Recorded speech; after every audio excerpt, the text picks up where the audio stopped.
How's everybody doing? Doing well. All right, now I come from a hip hop background. That was tepid at best.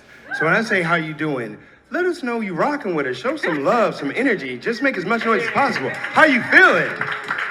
Good. My name is Chris Carr, and I'm a co-founder of Black Land Ownership. A number of years ago, I would say around 2017, I was traveling, doing shows in people's houses, living rooms, having personal connections with people. Everywhere I went, whether it's Florida, California, Michigan, even in New York, it's like, well, where are the black people? This country's huge. Are all of us in 7 major cities? You know, as you go through Nevada, New Mexico, Arizona, where are we? And, you know, I let it simmer in there. I was like, well, I make music. That's not for me to figure out. I'm not into politics. I'm not into legislation. I don't know anything about real estate, urban development, any of that. But as a musician, I understood that space mattered.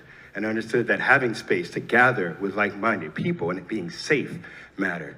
And when I listen to people, might have different perspectives on, do we defund the police? Do we pull our children out of public education, start our own charter schools? All these arguments in a black community. I didn't want to argue with other black people.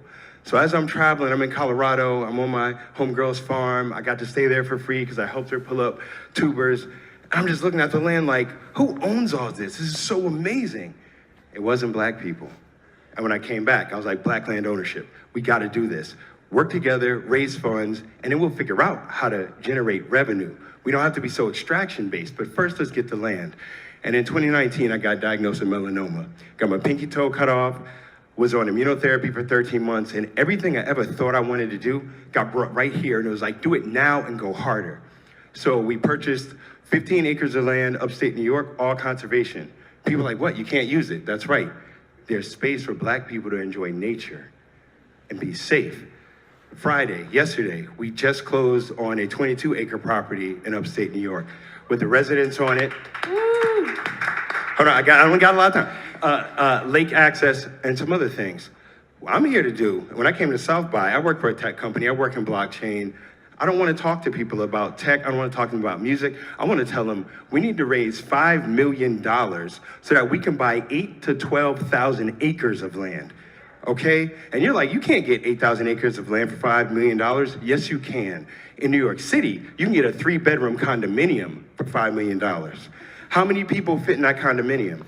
The island of Manhattan is 14,000 acres. Over 4 million people live on that island. So what happens if we have 8,000 to 12,000 acres where black people will always be safe? As the laws change, as climate change, who knows what's gonna happen? We saw it during pandemic. I had a bunch of friends that got to go to their family house upstate. What I'd like to do is raise this money, we get this land, and it becomes research and development where the people that work it end up owning it. So it'll be a 21st, 22nd century version of a homesteading act where we're included. Love it. All right, Chris. Clap for this man. I mean, he told y'all you couldn't clap in the middle of his pitch. But now you can clap. Okay, judges? I love what you're doing. I think you spent a lot of time talking about the problem instead of telling me more about the solution. And I think there's so much that, from what you're saying, there's so much that can be done. And I'm just imagining there's upskilling that you can be doing. There's research and development that you could be doing. You're employing people and giving them new opportunities. That's what I wanted to hear about. The problem could have been much pithier and shorter. Tell me about the solution and then tell me about the business model for it. I thought the story was very compelling, and I wanted to hear a little bit more about what you have done already. How is that financed, right? So who are the early supporters? Who are the early backers? What's the plan for the land? I can certainly see some very creative partnerships, public, private, individuals, and so I wanted to hear more about how did you buy those? You know, how did you acquire that acreage? And I think there's an exciting story brewing there. Yeah, similar feedback from me. I think I get the social benefit and I get the mission, but from an investor perspective, how am I thinking about the $5 million in terms of return, right? In your model of it, right? You can quantify that in social benefit, but is there actual tangible monetization? And is it superior to some other form of real estate investing? And that's the thing that I'm missing in the pitch. For me, I didn't look at it from the traditional venture capital investor. To me, this was all about a crowdfunding strategy. because I think it's kind of upside down if you're like, we want to have Black people own the land, and then it's like, Sequoia gave us $3 million. It's like, well, that doesn't really make sense. So to me, this is really a community-driven effort, and I think that, as they were just saying, a little bit about education and helping folks understand what it is to look at conservatory land versus residential zoned and this and that, and level of education, understanding what opportunity zones are, understanding how easily, based on regulation crowdfunding, someone can invest $100 towards your $5 million goal of buying the land. So I've seen lots of different land and real estate based crowdfunding campaigns. And so to me, this is like just another opportunity to do that. And so from a feedback standpoint, I wouldn't necessarily be pitching it to us, like, you know, you were talking to the group. I would be talking to the folks here saying, my goal is to democratize access to land ownership, specifically starting with Black people.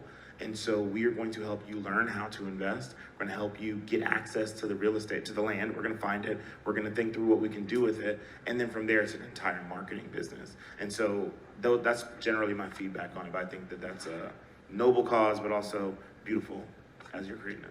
There's also an opportunity for you to paint the picture of what this looks like, right? So like you do the Golden Girls, picture this window, and you say, you talk about the acreage, talk about what you can create there, the kinds of policies, the kinds of community building, the types of like self-monitoring that can take place in this community. And then I think people start to get really excited by what it means to be fully integrated as a community.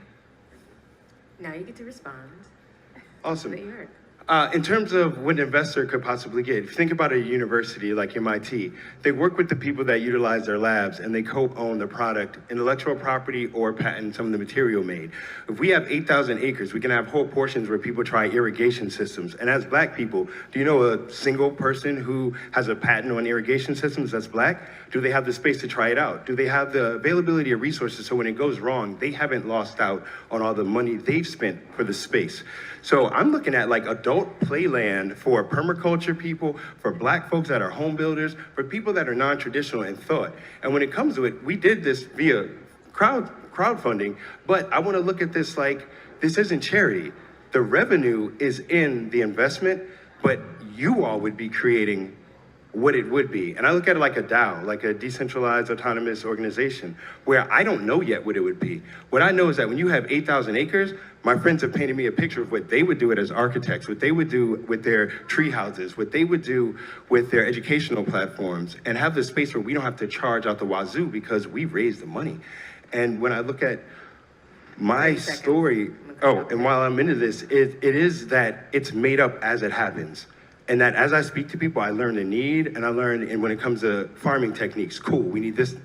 In terms of the machinery, we need this. In terms of the educational platforms, I've now met people that we can bring them out and say, we have the land, we don't have to charge you, do your workshops, we don't have to charge the students, bring out the high school kids. And we develop products that could never be created in a profit-driven environment. Okay, Chris, where can the people find you?